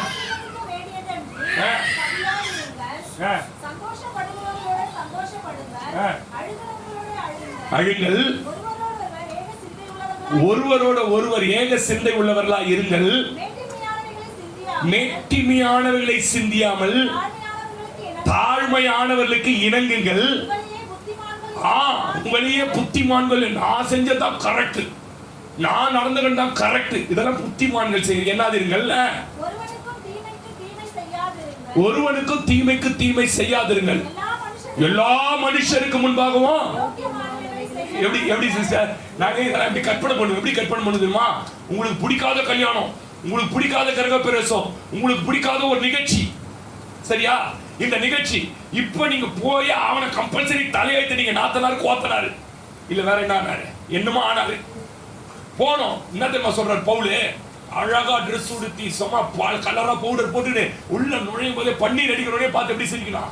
எவ்வளோ ஒருத்தன் அடிக்கிற பொண்ணு சூப்பரா அடிக்குது, அழகா நிறுத்தி வச்சுக்கிறான். இப்போ பொண்ணை நான் கூட போயிருந்தோம். சாப்பிடுங்க சார், ஊட்டிடும் போல விட்டா எனக்கு ரசம் போட்டுங்க சார். பொண்டாட்டி கூட இப்படி காட்டுது இல்லை, டேபிள் வச்சுட்டு போயிடுறா. இது ரசம் சார், ரசம் ஊற்றிங்க பார்த்தா நல்லா இருக்குது அப்படின்னு சொல்லுங்க. ஒரு 25 வருஷம் கழிச்சு பின்னாடி பொண்ணு தான் கட்டு வந்துருக்கான். நம்மளுக்கு ஏற்கனவே 50 அரைகாடி அப்படின்னு சொல்லுங்க. அவன் பன்னீர் அடிக்க தெளிக்க பாருங்க வாய இப்படித்தான் அப்படியே போனோம். சிச்சி அவங்க பாக்கணும் நீ சிச்சின்னு வருது, பின்னாடி ஏன்னா பாம்பு வச்சுக்கிறா, ஒரு பாம்பு வைக்கல, உண்மையாவே சிரிச்சின்னு இருக்கு. அதுதான் சொல்றாங்க எல்லாருக்கும் முன்ன எப்படி இருக்கணுமா? என்ன சிஸ்டர்? யோகியமா நடந்துங்கன்றார். நான் பேசுறது புரியுதா? புரியுதான்ட்டாக்கா? புரியுதாம்மா ஸ்வேதாமா? என்ன அக்கா பாக்குறியா? யோக்கியமா நடக்கணும். வந்தாங்க டீசெண்டா நடந்துக்கிறாங்க. நான் கூட பயந்தங்க, ஏதோ பேசிடுவாங்களோ பிரச்சனை பண்றாங்களோ உள்ள பயந்ததுங்க. ஆனா அவங்க மெச்சூரிட்டியை காட்டிட்டாங்க, அவங்க ஒரு கிறிஸ்துவன்றதை காட்டிட்டாங்க, அவங்க சபைக்கு போறோம் அப்படி உங்களை பத்தி சொல்லிட்டாங்கன்னா பரலோகத்துல இயேசுநாதர் எப்படி பண்ணுவார் அப்படின்னு சிரிப்பா தூதர் எட்டி பார்ப்பாங்க. யாரெல்லாம் சிரிக்க வச்சது? நம்ம அக்கா தான். ஆமீன் சொல்லுங்க. ரொம்ப மாறிட்டார். பாட்டு வீட்டுல வந்து பாடு, மாறவே ஆசைப்படுகிறேன் என்னை மாற்றிவிடும் அன்பு நேசர். என் பேச்சு மாறணும், என் குணம் மாறணும், என் செயல் மாறணும், எல்லாம் மாறணும். பாடிருக்கீங்களா அந்த பாட்டுல? வீட்டுல பாடிக்கிறீங்களா? அடிக்கடி அந்த பாட்டுல எடுத்து பாடுங்க வீட்டுல. அப்பதான் கொஞ்சம் உணர்வு வரும். மாறணும் ஆண்டவரே, மாறணும் ஆண்டவரே சொல்றார். எல்லாருக்கும் முன்ன எப்படி நடந்துங்க தெரியுமா? யோக்கியமானவர்கள் வாசிங்க. அடுத்து வாசிமா கிரேசி வாசி. கூடுமான வரைக்கும் தான் தெரியுங்களா? கடைசி பாயிண்ட் எது வருகிறதோ கூடுமான வரைக்கும் உங்களால் ஆன மட்டும் எல்லா மனுஷரோடும் சமாதானமா இருக்க சொல்லிட்டு கீழே சொல்றாரு. பழி வாங்குதல், நான் பழி வாங்குறேன்னு நீ எதுவும் செய்யாத, என் கோபத்துக்கு நீ இடம் கொடுத்து நீ யோக்கியமானதை செய்யுன்ற. அல்லேலூயா, கர்த்தர் நாம மகிமைப்படட்டும். நான் சொல்றேன் சிஸ்டர், ரெண்டாவது உங்களுடைய கடினங்களை சாராளை போல காண்பியாதுங்க. மூணாவது சொல்லி நான் முடிச்சிடுறேன். 16 வாசிமா, திரும்பி வாசி, பின்பகுதி வாசி, பின்பகுதி ஒண்டி வாசிங்க தம்பி. கடினமாய் நடத்தினபடியால் அவள் அவனை விட்டு ஓடி போனாள். அல்லேலூயா. எத்தனை பேருக்கு புரியுது? சில வீடுகள்லாம் இருக்கிறாங்க, என்ன இருக்கிறாங்கன்னு கேட்டீங்கன்னா, சின்ன பிரச்சனைக்கெல்லாம் வீட்டை விட்டு போயிடுவாங்க. பாத்துக்கிறீங்களா? மிரட்டுவாங்க. என்ன மிரட்டுவாங்க? எனக்கு ஒரு குடும்பம் தெரியும். நான் கல்யாணம் பண்ணி வந்த புதுசுல வீட்டுல சின்ன சண்டைனா அந்த அம்மா நேரம் எங்க போக சொல்லுங்க? ரயில்வே ட்ராக்கிங் தான் போவோம். எங்க போவோம்? பிள்ளைங்களா அம்மா அம்மா நான் உயிரோட இருக்க மாட்டேன், நான் செத்துறேன், நான் செத்து. அதுவும் கூட்ஸ் வர ட்ரெயின்ல ட்ராக்ல போய் பத்துவோம். ஏன்னா அந்த மண்ணில் இல்ல கட்சியில என்ன வராது, ஏன் யூனிட்ல போய் படுக்க வேண்டியதானே போயிருக்கேன். நான் நீங்க சொல்றேன் சிஸ்டர், ஒரு சின்ன சின்ன சண்டைகளாம் வீட்டை விட்டு போயிடுறேன், நான் வீட்டை விட்டு போயிடுறேன், நான் வீட்டை விட்டு போயிடுறேன், நான் செத்துடுறேன் இப்படிலாம் பேசாதீங்க. குடும்பம்னா பிரச்சனை இருக்குதான் செய்யும். பிரச்சனை இல்லாதது குடும்பமே கிடையாது. சிலர்லாம் நான் போயிடுறேன், நான் சொல்றேன் வயசான அம்மா நீங்க இருக்கிறீங்க, சிலர்லாம் கவனிங்க, போய் கவனிங்க. சின்ன சின்ன பிரச்சனை எல்லாம் சும்மா சொல்லாதீங்க. நான் வீட்டை விட்டு போயிடுறேன், நான் செத்துறேன்டா, நான் செத்துட்டா நீ நிம்மதியா இருப்படா சொல்லாதீங்க. உங்களுக்கு கர்த்தர் 90 வயசு வரை வச்சிருக்கிறார். ஒருவேளை உங்க நாவின் அதிகாரத்தால 67 போனாலும் போயிடலாம். இவன் கடினமா நடத்துறா, என்ன பண்ணிருக்கணும்? தேவ சமூகத்துல ஜெபிச்சிருக்கணும், இல்ல ஆலோசனை கேட்டிருக்கணும். வீட்டை விட்டு ஓடுறா பாருங்க. அதனாலதான் கர்த்தர் வழியில வந்து, ஏன்னா வீட்டை விட்டு ஓடுவது கர்த்தருக்கு பிரியம் அல்ல. அதனாலதான் சூர் அவர் இருந்த பக்கத்து ஊருக்கு சூருக்கு வரும்போதே கர்த்தர் நின்றார். அடிமை பெண்ணாக எங்க போறேன்? இன்னைக்கு உங்க வாயில இருந்து வரக்கூடாது. சகோதரா கவுனி, ஏதாவது சின்ன பிரச்சனைனா நான் போறேன்டி. சிலர்லாம் பாத்துக்கிறேன், அம்மா வீட்டுக்கு ஆனவனா அந்த மதர்சா பேக், கடைப்பிடி பேக் ஒன்று இருக்குது பத்தியா? அதுல துணி அமைக்கும், குழந்தைது ஒரு 4 துணி அமைக்கும், அமைக்கின்னு வண்டியில சைட்ல மாட்டின்னு தம்பியை வர வச்சிரும். எந்த தம்பியா? அவன் வெளில வந்து நிற்பான், அந்த ஆளுக்கு அப்புறம் வச்சுக்கிறேன் அப்படின்னு. வாழ நீ இந்த வீட்டில் வாழ வேணா நீ, அதை திரும்பி அதே வழியில தான் வரப்போறேன் ஒரு வாரத்துல. நான் கேட்கற தப்பா இருக்காதீங்க. இந்த மாதிரி அசிங்கமா சண்டை போட்டு போறீங்களே தெருவுல, திரும்பி அதே தெருல எந்த மூஞ்சை காட்டி வருவீங்க? குழவனை போனா பக்கத்து வீட்டு பொம்பளை கேட்குறீங்க, வண்டியா இதோட 8வது அடி போயிருக்கிறேன். நான் கேட்கறேன், ஏன் இந்த வெக்கை கெடுன்னு கேட்கறேன் உங்களுக்கு. நான் என் பணிக்கு சண்டை போட்டு என் பையன் சரியா பார்த்துக்க மாட்டான்னு நினைக்கிறேன். சண்டை தனியாக தான் போடுவோம். சண்டை அடிச்சு இது வரைக்கும் அவன் பார்த்துக்க மாட்டான், அடிச்சதுங்க இல்லை. நான் ஆமேன்னு சொல்லுங்க. அந்த கணவன் மனைவியுடைய சண்டை எங்க தெரியுமா இருக்கணுமா? அந்த பெட்ரூமை தாண்டி பிள்ளைகளுக்கு கூட என்ன பண்ணக்கூடாதான், காண்பிக்க கூடாது. சின்ன சின்ன விஷயத்துக்குலாம் செத்துறேன். நம்ம வாயால் அப்படி சொல்லக்கூடாது சிஸ்டர். இன்னைக்கு இருந்து மாத்திக்கங்க. நீங்க அனாதையா நடுரோட்ல நிற்க கர்த்தர் விரும்புறாரா? எங்க அம்மா சொன்ன அடிக்கடி சொன்ன ஒரு வார்த்தையை சொல்றேன். எங்க அம்மாலாம் பயங்கர என்ன சொல்றது, இந்த உலகத்து பாஷையில் சொல்லணும்னா பயங்கர யோக்கியமான ஒரு அம்மா. எங்க அப்பாவை அடிக்கடி சொல்லுவார், அவர் பண்ற கொடுமையை சொல்லுவாரு, ஓ நீ என்ன பாரியா எங்களை இவ்வளவு சித்திரவதை பண்றதுக்கு நடு ரோட்ல நீ அனாதையா சாவல, உன் வாய் புழு பூத்து சாவல. இப்படி நான் சத்தியத்தை அப்படியே பேசுறேன். எங்க அக்கா கேட்கும் யூடியூப்ல இந்த செய்தியை, நடு ரோட்ல அனாதையா புழு பூத்து சாவல, அப்படியே காதல் அப்படியே அந்த வார்த்தை மாறவே இல்லை. கடைசியில் எங்க அப்பா எப்படி செத்தா தெரியுமா? எங்க அப்பா எவ்வளவு பெரிய பணக்காரன் தெரியுமா? எங்க அப்பா சினிமா தேட்டர் தென்னந்தோப்பு இப்பவே எங்க தேட்டருக்கு எடுத்தா 100 கோடி ரூபாய் ரோட்ல கிடக்கு, எடுக்க முடியல. டேவிட்லாம் முயற்சி பண்ணிட்டு இருக்கிறேன். அவ்வளவு பெரிய மனுஷன் என்ன தெரியுமா செத்தாரு? முந்தானத்திய மனைவி காட்டினேன் எங்க அப்பா செத்த எடுத்தேன். Tambaram bus stand Fatima church எதிர்க்க பஸ்ஸுக்கு நிற்கும் போது அப்படியே ஹார்ட் அட்டாக் இன்னமும் வந்து செத்துட்டாரு. செத்தவர் கையில ஒண்ணுமே இல்லை, டீட்டெயில் ஒரு டீட்டெயில் இல்ல. இவர் யாரு என்ன ஏதுன்னு தெரியல. அனாதை பொண்ணு எடுத்து போய் குரம்பேட் ஹாஸ்பிட்டல் ஜிஹெச்ல வச்சுட்டான். 3 நாளாச்சு பாடி. எங்க அக்காவும் தேடல, அது நினைச்சிச்சு எங்க கிட்ட வந்திருக்கோம், என்கிட்ட வந்திருக்கோன்னு யாருமே தேடல. 3 நாளுக்கு அப்புறம் சட்டையில இருந்த கேலர்ல இருந்த டெய்லர் கடை பேரை கண்டுபிடிச்சி எங்கூர் ஸ்டேஷனுக்கு தகவல் கொடுத்து இவர் போட்டோ வெட்டு வந்து காட்டி அதுக்குள்ள வாயிலெல்லாம் புழு வந்துச்சு. அவர் பாடியை கொண்டு வர காதையும் வாயிலும் புழு வந்துச்சு. என் கண்ணால பார்த்தேன். 14 வயசு. ஏன் தெரியுமா சொல்றேன் இத? எங்க அம்மா சொன்னது அப்படியே போயிடுச்சு. கூட பிறந்த அக்கா தங்கச்சி 7-8 பேர் இருக்கிறாங்க. எங்க அப்பா ஒரு ஆள் வரல. ஐயா நான் சொல்றேன், சும்மா சின்ன சின்ன பிரச்சனைகள் வீட்டுல பிள்ளைகளை சபிக்கிறது, கணவனை சபிக்கிறது, மனைவியை சபிக்கிறது, இதெல்லாம் உங்க கோபம் வருந்தான். யாருக்கு எனக்கு வராதுன்னு நினைக்கிறீங்களா? எத்தவனா அடிப்பேன். என் மனைவி கேளுங்க, நம்ம ஊர்ல எல்லாம் நம்ம கிட்ட எவனா பேசனா பயந்துன்னு தான் பேசுவான். எத்தவனா அடிப்போம். அப்படிப்பட்ட குடும்பத்துல தான் வந்திருக்கிறோம். கோபக்கார குடும்பம் தான். ஆனா வர வர மோசே மாதிரி இருந்தா அதுதான் இப்போ வர வர எல்லாம் எத்தனையோ ஒதிமத்தெல்லாம் கையெழுத்து நிக்குது நம்மள கையில. அடிச்சா அடிட்டு போயிட்டே இருக்கும். அப்படி நீங்க மாறணும். எப்படி மாறணும் தெரியுமா? உங்க வாழ்க்கையில, என்னுடைய வாழ்க்கையில என்ன நடந்தாலும் வீட்டை விட்டு போயிடுவேன், செத்துருவேன், இதெல்லாம் நீங்க என்ன பண்ணக்கூடாது, சொல்லக்கூடாது. சிலர் பாருங்க நடு ரோட்ல நிப்பையா, நடு ரோட்ல இப்படி சொல்லக்கூடாது. குடும்பத்துல யாரும் என்ன பண்ணக்கூடாது, சபிக்கூடாது. இந்த மாதிரி சூழ்நிலையில தான் ஓடும்போது 16ஆம் அதிகாரம் 8-9 கர்த்தர் வந்தாங்க நின்று அவர் சொல்றார், நீ வீட்டுக்கு திரும்பி போ அப்படின்னு. அவர் கீழ்ப்படிந்து கர்த்தருடைய வார்த்தை கேட்டு போனா பாருங்க, கர்த்தர் அவரை கைவிடவே இல்லை. ஆமென் சொல்லுங்க. அவ கீழ்ப்படிதலை இங்க பாக்குறேன் நான். தெரியும் போனா கடினமா நடத்த போறா, என்ன மிந்திய விட ரொம்ப அடிப்பா போல இருக்குது சாரா, இருந்தாலும் போறேன். நான் சொல்றேன், கீழ்ப்படிதல் பெரிய ஆசீர்வாதங்களை கொண்டு வரும். இங்க ஆண்டவர் டெஸ்ட் வைக்கிறாரு. நான் சொல்றதுக்கு அவர் கீழ்ப்படுகிறாரா? சிலர் பாருங்க, சபையில கர்த்தர் பேசும்போதும் கீழ்ப்படிய மாட்டாங்க. எனக்காகவே பேசுறாரு. எனக்கு உனக்காக பேசுறேன்னு அவசியம் 50 பேர் வந்துக்கிறான். உனக்காக பேசுறேன்னு அவசியம் இருக்குது. உங்களுக்காக தான் பேசுறாருன்னா ஏன் பேசுறாரு தெரியுமா? நீங்க மாறணும்னு பேசுறாரு. சொல்லுங்க. கர்த்தர் பேசும்போது கீழ்ப்படிய மாட்டாங்க. சிலருக்கு பாருங்க, வேதம் வாசிக்கும் போதும் கர்த்தர் பேசுவார். சரி நான் பேசத்தான் விடுங்க, ஏதோ பாயிண்ட் அவுட் பண்ணி பேசுறேன்.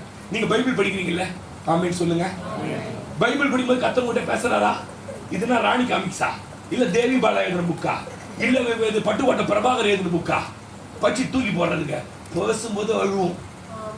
ஒட்டைக்கும் உள்ளத்தை நான் தான் ஆண்டவரே, இது இவ்வளவு கடினமானவன் நான் தான், இவ்வளவு முன்கோபக்காரன் நான் தான் இப்படி இருந்த ஆண்டவரே அப்படின்னு இது பேசும்போது கீழ்ப்படியும்ல. சொல்லுங்க ஆமென். அல்லேலூயா. இதெல்லாம் கெட்ட சுபாவங்க. கணவன் வார்த்தை கீழ்ப்படியாத மனைவிகள், மனைவி வார்த்தைக்கு மனைவி நல்ல ஆலோசனை கொடுப்பா, சில நேரத்துல நல்ல ஆலோசனை கொடுப்பா. கீழ்ப்படியாத கணவன் அப்பா அம்மா பேச்சு நீங்க சரி இன்று போவுங்க, ஆனா கீழ்ப்படியாது. இந்த கீழ்ப்படியாமை எல்லாம் என்னத்தை கொண்டு வந்துடும் கேட்டீங்கன்னா, உங்களுக்கு ஆசீர்வாதங்களை இழப்பை கொண்டு வந்துருவாங்க. பலியை பார்க்கல கீழ்ப்படிதல் தான் உத்தமன் பைபிள் சொல்லுது. உன் காசோ பணமோ பலியோ இல்ல, கர்த்தருக்கு கீழ்ப்படுகிற அந்த கீழ்ப்படிகள் பாருங்க. ஆகார் பாருங்க, அப்படியே செஞ்சான். கர்த்தர் சொன்னோன்னு போயிட்டான். எவ்வளவு பெரிய தேவதாசன் தெரியுமா மோசே? எவ்வளவு பெரிய தேவதாசன் தெரியுமா ஆரோன்? என்னாகுமா 20-24 வீட்டுல போய் வாசிக்கங்க.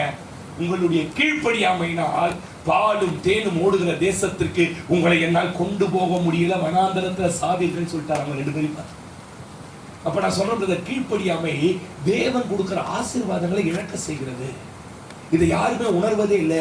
ஆகார் கீழ்ப்படி இந்த வீட்டுக்கு போனால் அவமானப்படுத்தினாங்க தான். ஆனா பாருங்க, அவர் ஒரு குழந்தையை பெற்றெடுத்தா, அவமானத்தை கூட பார்க்கல. குழந்தை பெற்றெடுத்து 14 ஆண்டுகள் அந்த வீட்டில் இருந்தா, கர்த்தர் அவளை அப்படியே பாதுகாத்தார். சாரா இப்போ என்ன ஆயிட்டான்னு கேட்டீங்கன்னா, கவனிங்க, முடிச்சிட்டு போறேன் அவ்வளவுதான் 5 நிமிஷத்துல.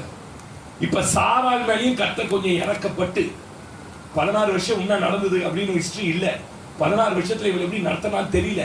நடத்த போது சாராளுக்கு இப்ப குழந்தை பிறகுது. எத்தனாவது வயசுல குழந்தை பிறகுது? எத்தனை வயசுல? 90 வயசுல குழந்தை பிறகுது. பிறந்த உடனே பார்த்தா இதான் சாராளோட குணம். இனிமே இவன் கூட தெத்திரு, இவளை தெத்திரு, எனக்கு தான் ஆசீர்வாதம் வந்துச்சு, இவளை தெத்துட்டு தெத்திட்டான். தெருத்தின உடனே 21 அதிகாரம் வாங்க, 21 அதிகாரம் வாங்க. படிங்கம்மா, கிரேஸ் படிங்க. 21 அதிகாரம் 14 இருந்து 17 வரைக்கும் வாசிங்க. 14 இருந்து 10. ஆபிரகாம் அதிகாலையில எழுந்து அப்பத்தையும் ஒரு துருத்தி தண்ணீரையும் எடுத்து வைத்து பிள்ளையை ஒப்பு கொடுத்து அனுப்பிவிட்டான்.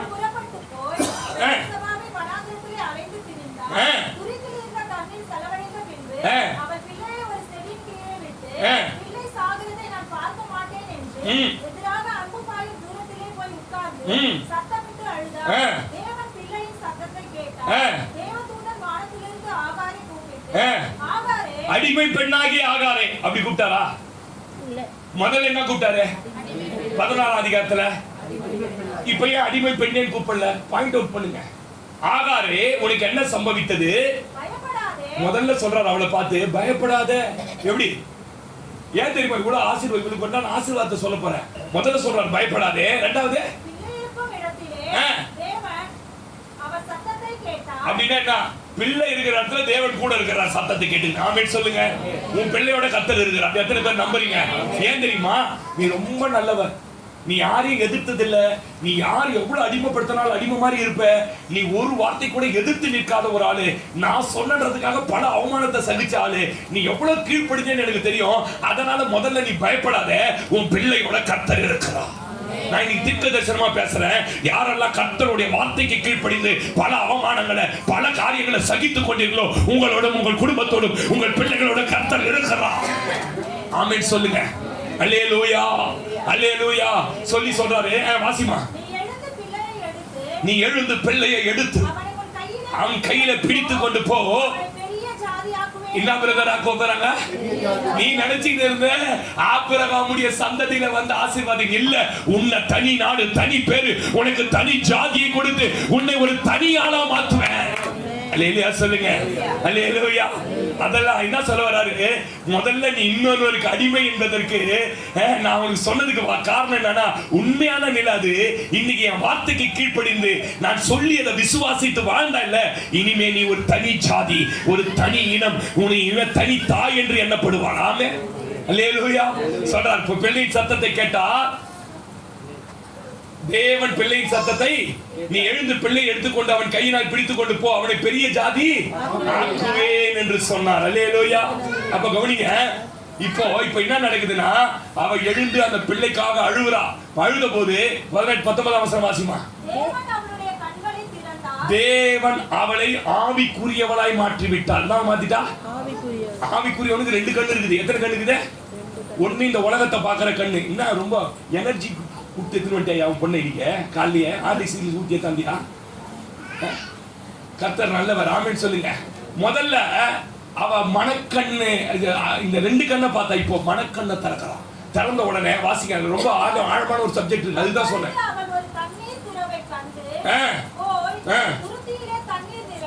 நான் சிஸ்டர் எதை நிரப்பினா அவ்வளோ கவனிங்க. எல்லாம் அவளை விட்டு போச்சு. குழந்தை 3 நாளா தண்ணி குடிக்கல, ஒண்ணும் குடிக்கல. எதை மட்டும் தூக்கி போடவே இல்லை தெரியுமாவா?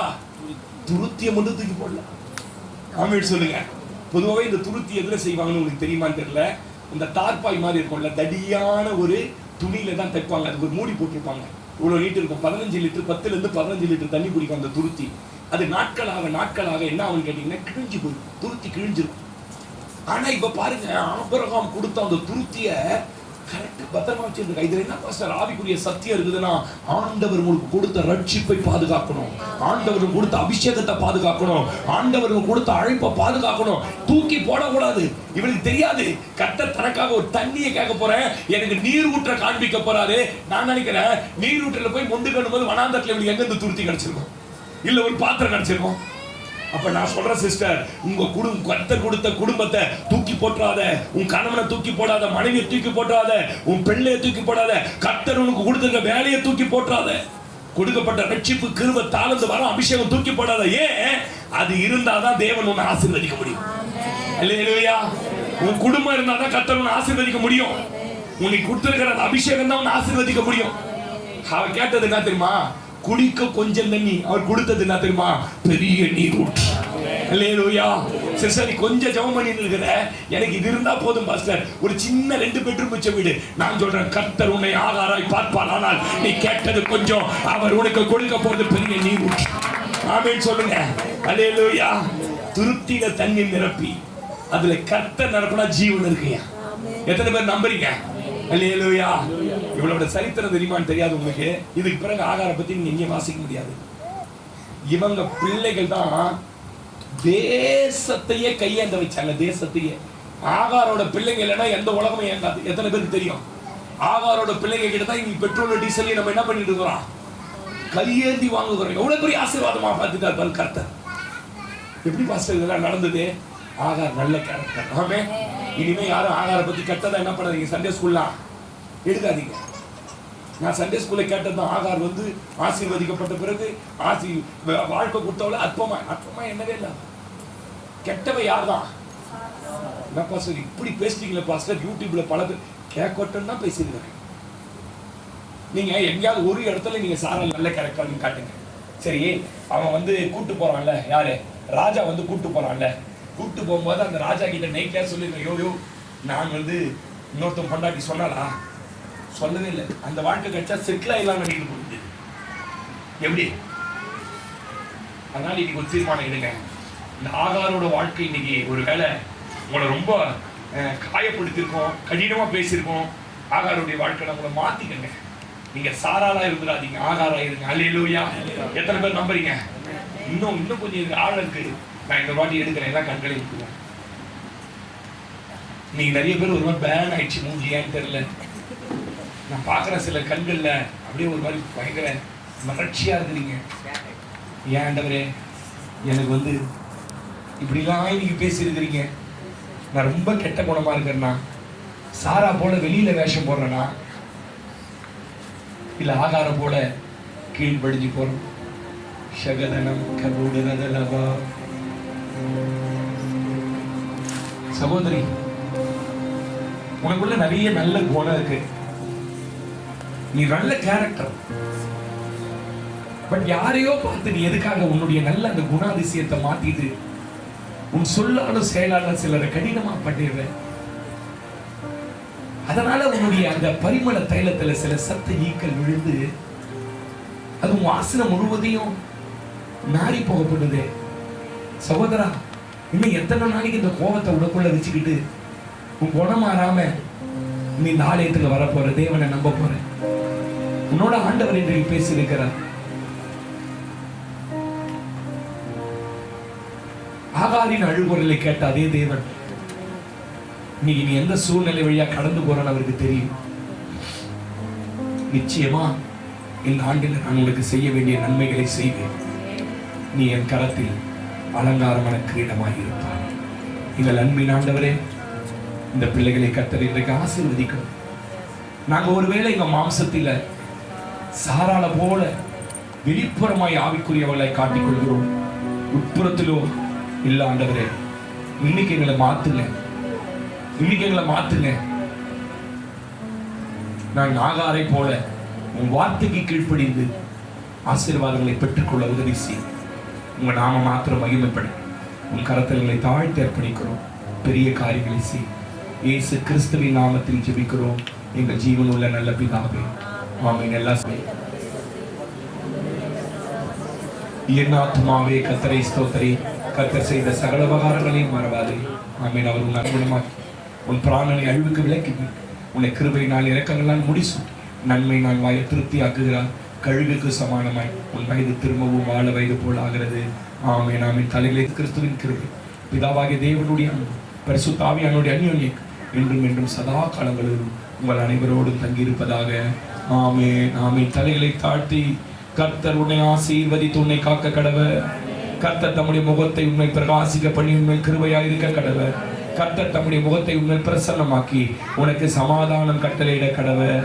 ஆமென். ஆமென். அல்லேலூயா, அல்லேலூயா, அல்லேலூயா. கர்த்தர் உங்களை ஆசீர்வதிப்பார்.